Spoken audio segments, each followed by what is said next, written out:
Ayan mga kalingap, ito na yung binili nating buhangin para gagamitin doon sa pabahay natin dito.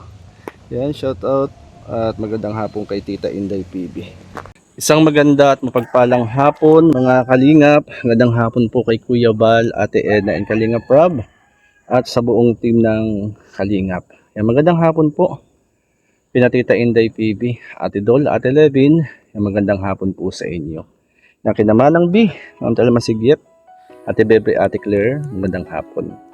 At ngayon pong hapon mga kalingap, yan tayo po ay nakapagkakot na rin po tayo ng buhangin na gagamitin para doon sa bahay ni na Kuya Arthur at Ate Ara. At ngayon naman po, nagdala po tayong grocery para dalhin kina Ate Ara. Yan, may dala tayong bigas mga kalingap. Dala natin para ibigay doon sa mag-anak. At ito po mga kalingap, dala natin ang bigas at grocery para kay na Ate Ara. Yan, muli maraming salamat kay Tita Inday PB. Nagpahinga lang po at medyo kakapagod din maglakad. Ayan, at tayo tuloy na uli mga kalingap. Kami dumadalaw sa puso ng kabundukan, paglingap ay sumisibol. Pamilyang salat aming hinahanap upang tulungan sa payak na paraan. Pagmamahal ay pamalas. Kalingap Jay Morelo, kasama si Kuya Val. Pag-ibig sa kapwa ang tanging layon, tunay at banal. Team Kalingap, handang maglingkod sa bawat tahanan, sa bawat panahon. Magandang hapon. Grocery. Wala pala yung mga nanay niya. Wala po. Banas, nagas ako. Mabuti tinabi yung kahoy. Ayan. Kumusta? Ayan. Bigas para sa inyo. Kumusta David? Parang bagong gupit Oh, bagong gupit din pala si May bigas. Binupitan po ko ng mama. May bigas pa kayo? Ay, wala na. Tama-tama pala. May dala tayong bigas, Bibi, Wala. Wala nang bigas? Wala. Wala. Sige, salin nyo na yung bigas. Nami pa. Yan, salin nyo na. Nami pa. Kumusta Ate Jade? Yan, meron nagpabigay sa inyo uli ng bigas at grocery.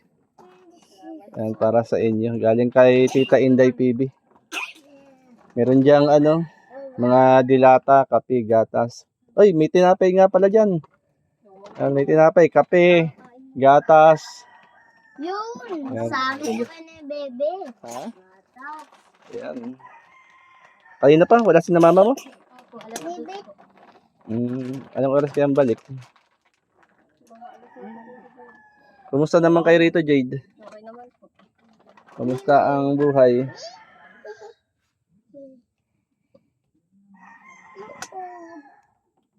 Ayan, tayo ay may dalang bigas galing kay Tita Inday PB. Ano masasabi mo, David? David nga ba? Humarap ka dun. Ano masasabi mo? Salamat po. Salamat. Ali, ano masasabi mo, Ali? Thank you po. Ikaw, Bibi, ano masasabi mo? Sabi mo thank you po. Thank you. Ayan, ako ay Tapos pagpasunod dito naman.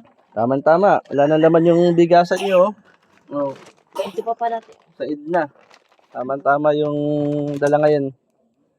Na bigas, pansaing. Yan, may grocery din dyan. May mga dilata, pang ulam. Kumusta naman, Jade? Okay naman. Kumusta ang pag-aaral natin? Masaya po at napasama ko sa oil. Oh, kasama ka sa honor? Oh, galing. Congrats. Isasali na yung bigas. Dala natin. Salamat kay Tita Inday PB. May bigas na naman. tulong sa pamilya ni Ate Ara. Ayan, pinunan naman ang lagayan ng bigas. At may konting grocery dyan. Inyong pang-ulam. May tinapay din dyan. Hello. Ayan, may kape. Ayan, may kape, noodles. May tinapay dyan. Bigyan mo tinapay si Bibi. Mamaya na. Ayan. Jade, kumusta kayo? Okay lang po. Kumusta ang araw-araw na pag-aaral? Okay din po. Sabi mo kanina ay kasama ka sa honor. Opo. Wow, anong grades? Ano po? 91 po ata, 92. Oh, wow, congrats. Third reading na, Opo. Third reading na. Anong pangarap mo, Jade? Maging engineer po. Engineer. At nawa ang iyong pangarap ay matupad mo. Salamat po. At siyempre, kapag sipag lang, pag-aaral, may gagamiting instrumento ang Lord sa iyo para makamit yung pangarap sa buhay. Alam mo, mga tiyuhin mo, ang gamitin ni Lord. Ayan. Jade, ayan anong yung bahay nyo? Bukas, may trabaho uli kami bukas. Bali, lalagyan na namin ng flooring, yung sahig. Opo. Kaya nga flooring, sahig. At ayan. Anong masasabi mo, Jade, sa tumutulong sa pamilya mo? Maraming salamat po sa mga tulong ninyo. Laking pasasalamat po namin at merong taong katulad. Salamat po. Sana po marami po kayong matulungan. Si Tita Inday TV. Kagayin dala kong bigas ngayon at grocery. Galing kay Tita Inday TV yan. Para makatulong sa inyong, sa inyong pamilya. At yun nga, na yung simpleng pabahay ay malapit ang matapos. Yan. Kumbaga ay, kumusta? Di ba isang linggong nag-uulan? Opo. Kumusta kayo rito? Okay naman po. Tuluan naman. Yung dito lang po sa parking may pinto. May parting matuluan. Puro tukod na rin kasi ito, Opo. Puro tukod na rin ng kawayan. Itong nyo. Di ba, Jade, nung nakaraan tinanong kita na isa sa kahilingan mo nga ay maayos ang bahay ninyo, Ngayon, tinatayuan ng bagong bahay, simpleng bahay. Para bang hindi ka makapaniwala o biglaan? Hindi po makapaniwala. Bakit? Kasi po ayan nga po kasi magkakaroon na po ng maayos na bahay. Magkakaroon na po ng maayos na tulugan yung kami magkakapatid. Hindi na rin po mahihirapan. Kasi nangangamba rin po tuwing babagyo. Bakit? Kasi nga po ganito na. Puro tukod na. Opo. Para po Pag umuulan, nakakapangamba rin Opo. na nagtutuluan.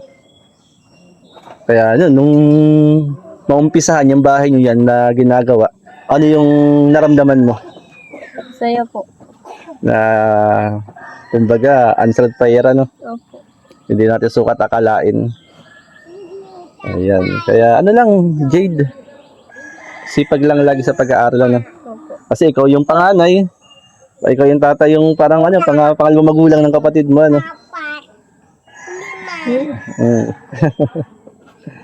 Ayan. Sina papa mo, may trabaho ngayon, Opo. Siguro mamaya pag uwi ko, masasalubong ko yung mga yun, Kaya ayan, may pansaing na. Magugulat sina papa mo. Kaya po. Magugulat na naman, meron naman pansaing at grocery. Ayan talaga, maraming salamat kay Tita Inday PB. Gaano kasipag mag-aral si Jade? Masipag ka ba mag-aral? Masipag talaga, di ba? Opo. Kasi di ba yung grades mo, matataas yung grades mo. Yan. Ito Jade. Yan. Sa kabila na ganito ang sitwasyon ng buhay, yung hirap. Minsan pumapasok ka, may baon. Minsan po wala. Minsan wala. Pero tuloy ang pag-aaral. Ano ang maipapayo mo, Jade, sa mga kagaya mong kabataan na kahit mahirap ang buhay, ay tinutulungan ang mga magulang at nagsisikap sa pag-aaral? Ano yung maipapayo mo sa mga kabataan ngayon? Tuloy lang po sa pag-aaral. Kasi para sa kanila, din naman po yun Pag po nakapagtapos sila ng pag-aaral, sila rin po yung makakakuha nun. Sila rin yung Makikinabang. makikinabang na Ano ba ang matutulungan din po nila yung pamilya nila. Ayun. Ano yung isa sa pinapangarap mo para sa iyong pamilya? Yan kay na papa, mama mo, sa mga kapatid mo, ano yung mga isa sa pangarap mo? Ano po? Sa totoo lang po, pangarap ko is mapagpatayuan ko sila ng bahay na ako po yung gumawa. Wow, siyempre, engineer ano? Opo. Yun ang pangarap mo. Na darating ang panahon na ikaw yung gagawa ng Ako po yung gagawin sarili po ng bahay ng mga magulang. sariling bahay. Siyempre, engineer ano? Ano yan, naniniwala ako, Jade, mangyayari yan. Na ano ba yung pangarap mong tahanan para sa mga magulang mo? Para sa pamilya mo? Simple lang po. Saan mo planong itayo dito? Hindi ko po alam. Basta yun ang pangarap mo. Opo. Kumbaga ay sarap naman pakinggan kung ako yung magulang mo. Siyempre matutuwa ako na yung anak ko ay mayroong pangarap para sa aming mga magulang. At siguro matutuwa yung mga magulang mo kapag nalaman niya na may pangarap, ang pangarap mo ay isang panahon ikaw yung makapagpatayo ng bahay para sa kanila. Pero ngayon, Jade, pansamantala yung bahay mo nang ginagawa namin dyan ang inyong masisilungan, ano? At kapag dumating na yun, kapag engineer ka na, Jade, invite mo ako. Invite mo ako. Wow, isa ako sa matutuwa, Jade, na yung pangarap mo iyong makakamit. Ano? Kaya, wag mo na magbo-boyfriend, yun ang payo ko sa'yo. Ano? Opo. Kahit may mananliligaw sa'yo, advice ko, wag mo na mag-boyfriend. Ano? Hanggang makapagtapos ka ng pag-aaral, hanggang makamit mo yung pangarap mo sa buhay. Kasi, yun nga, yun ang maganda sa isang anak. Kasama niya sa pangarap ang kanyang mga magulang. Diba? Kasi, nakikita mo yung sitwasyon ng mga magulang mo, ano? Lang, mangyayari yan, Jade. At higit sa lahat ay tiwala lang kay Lord. Ano? Huwag kang sa pangarap mo, pasama ka kay Lord. Si Lord ang gagabay sa iyo at mag-aakay para makamit yung pangarap mo sa buhay. Ano? Mag-pray tayo, pray kita. Sige, mag-pray tayo. Panginoon, dinadalangin ko po sa iyo si Jade, ang anak ni na Kuya Arthur. Ikaw po, Lord, ang nakababatid ng minimitit na nais niya. Pangarap niya, hindi lang para sa kanyang sarili, kundi pangarap niya, Panginoon, sa kanyang mga mahal sa buhay. Ang karunungan, kaalaman sa pag-aaral, Lord, ibuhos mo po sa kanya ipagkaloob at hanggang sa kanyang pagkakalis, Panginoon, pinapaniwalaan namin na hindi mo siya pababayaan makapagtapos siya ng pag-aaral, Panginoon. Salamat, Lord. Ingatan mo ang buong pamilya ni Jade, ang kanyang mga magulang at kapatid. Sa ngalan ni Jesus, Amen. Ano nga ulit yung pangarap mo? Engineer po. Engineer. Tapos, yung sabi mo kanina, ano? Ikaw ang sabi mo kanina? Ako po ang mismong gagawa ng sariling bahay po ng mga magulang ko. Ngayon pa lang, Jade, kino-congrats na kita. Ano? Yan. Pero pansamantala, yung munang ginagawa namin bahay, ano? Yan, yun ay, Jade, kapag naipagawa mo na ng sariling bahay ang iyong mga magulang, huwag mong ipapagiba yun na. Opo. Huwag mong papagiba yung ginagawa namin na para souvenir. Ano, souvenir. Ikaw, Kuya Dave, ano masasabi mo? Dave nga ba? David. Ano masasabi mo, Kuya David? Anong pangarap mo sa buhay? Army. Yan. Tuloy lang. Ito, kahit di ko natanongin eh. Gupit army na eh. Yes. Salamat ha. At yun nga, may dala akong bigas at grocery para sa inyo. Ano? At yan, salamat. God bless, Jade. Salamat po. Tuloy lang sa pangarap sa buhay. Ano? Yan, God bless sa iyo. At ayan mga kalingap, naabutan po natin dito yung mga magkakapatid at siguro po yung mga magulang po nila ay nagtatrabaho. Ano? At ayan, salamat muli kay Tita Inday PB sa bigas at grocery na atin pong dinila rito kina Ate Ara. At napakaganda naman ng napainggan natin sa sinabi ni Jade na ang kanyang pangarap po ay maging engineer at ang pangarap niya, siya mismo ang gagawa ng bahay para sa kanyang mga magulang at sa kanyang pamilya. Muli marami pong salamat mga kaibigan at mga kalingap. At kung kayo pa bago pa lang sa aking YouTube channel, pasubscribe po, Kalingap J. Moreno Vlog. Salamat po. God bless mga kalingap. Mabubuting puso, kayo'y biyaya ng Panginoon. Hindi matutumbasan ng salapi o yaman. Ang kabutihang inyong pinaramdam. Kaya't mula sa aking puso, nais kong isigaw. Maraming salamat sa inyo aking mga kaibigan. Sa inyong suporta, ako'y pinalalakas. Sa bawat tulong may pag-asa ang lumalaban. Mula kay Joy Morelo Vlog, pasasalamat ay walang hanggan.